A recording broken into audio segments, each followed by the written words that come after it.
Okay, let's start by getting this out of my face.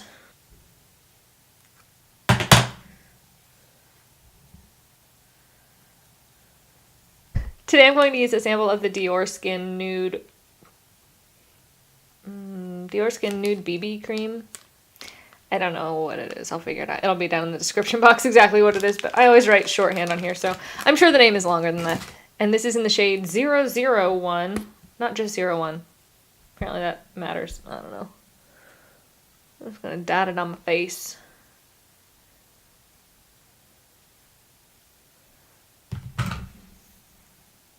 And brush it on out. This is the Real Techniques Expert Face Brush, which is what I've been using all week for my foundation. I've really been liking it. This BB cream, I have used it a couple times this week. I like it a lot. It's a nice color for me, actually. And the finish is really light, so very much a BB cream in the American sense of the word. But it looks really, like the finish is just gorgeous. After a couple hours, it does get a little bit shiny, so it's probably not the best for a long day when you need to look perfect, but for just an average day, today is Saturday. My parents are coming up to town and we're gonna hang out, and I don't know what we're gonna do, but nothing fancy, just an average day. So it's good for that. And then I want just a little bit more coverage through the center of my face where I have a little bit of redness, so I'm just going to tap that on with my finger so it stays a little more full coverage. For this process, you just have to have patience. Having just a little bit extra around my nostrils. Surprise, surprise, for my eyebrows, I'm going to use the Sephora Collection Retractable Pencil in 05, gray brown. It's what I use every day. I'm not even joking. I used dip brow the other day and it just looked really weird to me. Which is funny because 4 months ago I was obsessed with dip brow. But this pencil is just the exact right color for me. So everything else looks really weird now. As I continue to look at my face, I'm going to pop a little bit of the Magic Lumi under eye, what is this called? Highlighter. Just a tiny bit under there.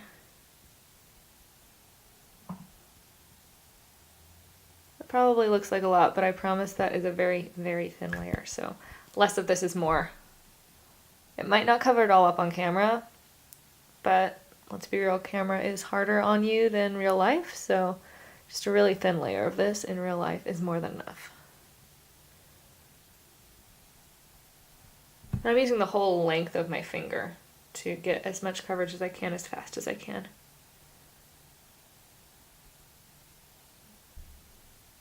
Oh, my nail polish, by the way, is Essie Come Here, which is ridiculously bright and wonderful. Now let's move on to the eyes. I'm going to start with Too Faced Shadow Insurance. This is like ridiculously empty. I have a new one. I just haven't opened it yet.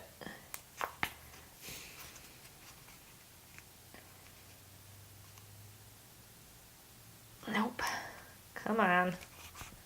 I refuse to believe that you are empty already. I will fight every last drop out of this thing.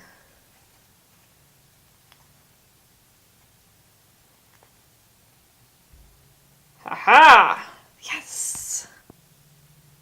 Again, no surprise here. For just about every day in my normal life, I go for the Maybelline Color Tattoo in Barely Branded all over the mobile lid. This week I've really been liking warm tones. I'm normally a very cool toned eyeshadow kind of person, but for some reason this week I've been really liking the warmer stuff. So normally I would go for something like these two rows here, these sort of cool, neutral, grayish browns almost. But this week I've been using this row here with these warmer sort of orangey tones, which on a lot of people with warmer skin tones, they're neutral. So for me, normally these are the two that I would reach for, but today I'm actually going to go for something more like this. So as a transition shade today, I'm going to take Creme Brûlée by Makeup Geek, this sort of matte warm tone shade. A transition shade is basically what's going to take you from your other colors back to your skin tone. It makes everything way easier to blend. So I'm just tossing that into my crease, actually a little bit above my socket, sort of transitioning out of my socket, which is the whole point of the name, transition color. Then I'm going to take Vanilla Bean, also a Makeup Geek shade, on that same brush and transition from, and I'm going to use that to blend out the transition color entirely. You don't want to be able to tell where it starts or ends. Next I'm going to take Cosmopolitan, which is this really beautiful shade from Makeup Geek. It is a little more pink toned than something like Glamorous. This one is Glamorous, this one is Cosmopolitan. Either of these would work here. This one's a little more gold, this one's a little more pink, so they're both really beautiful shades if you kind of want to compare. But just for fun, I'm going to use the pinker one, Cosmopolitan. And I'm going to use this in a halo placement. So on the outside third, up to the crease. On the inside third, up to the crease. And then connecting them through the crease.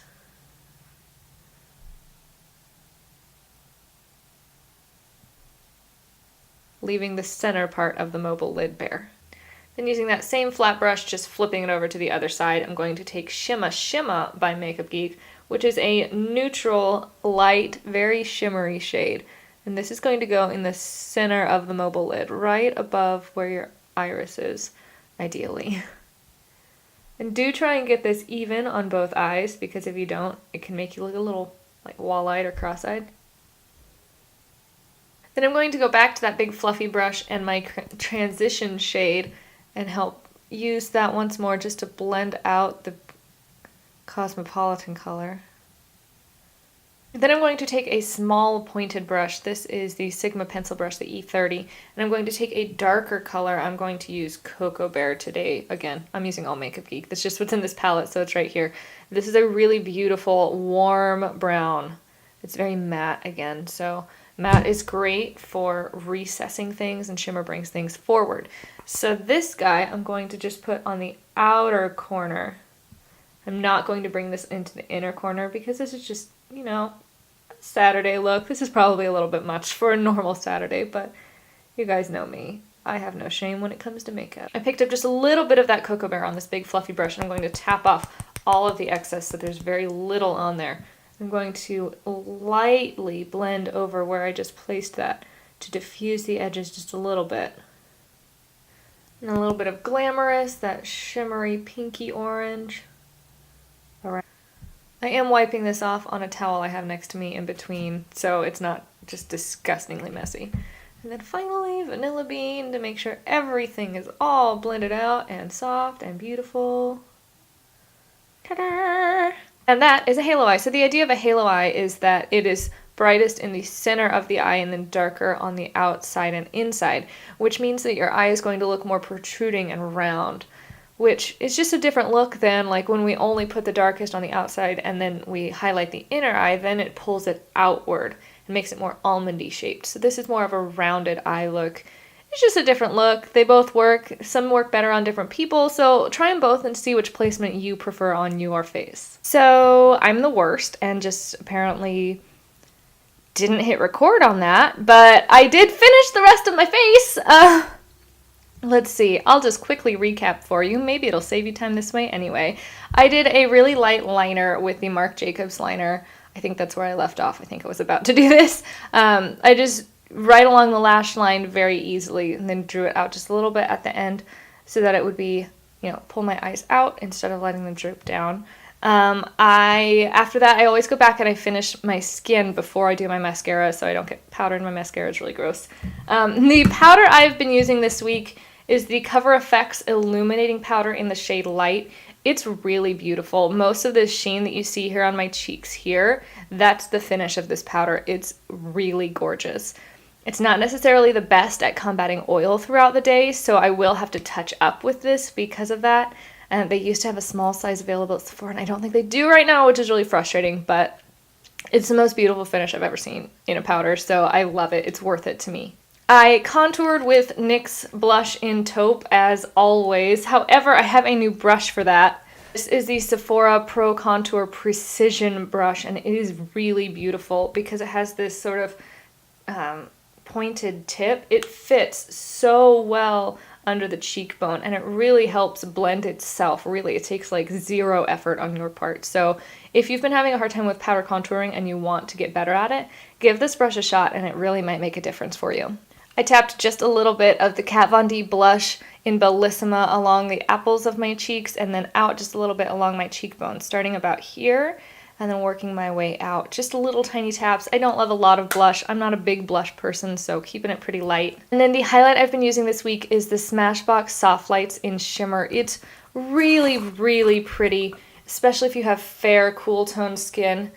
It's very subtle, but definitely worth it. Light pink, you know, really just very pretty. That being said, I think it just got pulled off Sephora shelves like 2 days after I bought it, so hopefully you can still find it somewhere if you like it. I'm really sorry. Then I went back and I curled my lashes and I used Benefit Roller Lash, which you have seen a million times before at this point. I have decided, by the way, I do like Roller Lash. I don't think it's my holy grail. It didn't change my life, but it is definitely a workhorse. I can count on it. I'm not worried about it flaking everywhere and looking like a crazy person. So it's a perfectly acceptable mascara. And then finally, to match the warm eyes, I pulled out one of my warmer lipsticks. Sadly, I don't have very many warm toned lipsticks. This is Givenchy Le Rouge in, oh gosh, 304 Mandarin Bolero, which is really beautiful. I love the Le Rouge formula, and it's wrapped in leather. Like, does it get better than that? I contend it does not. Anyway, that is my look. I'm really sorry you missed half of it. I'll be better next time. Most of it is stuff you've seen before, though. This is pretty much what I've been wearing every day for the last week and a half. So it's pretty much my consistent daily routine. Not anything too crazy or new. I am really liking my haircut. It does take a little more maintenance than my old hair did, just because my old hair on a bad day, I could just pull it up in a ponytail and not worry about it. But I'm very happy with it.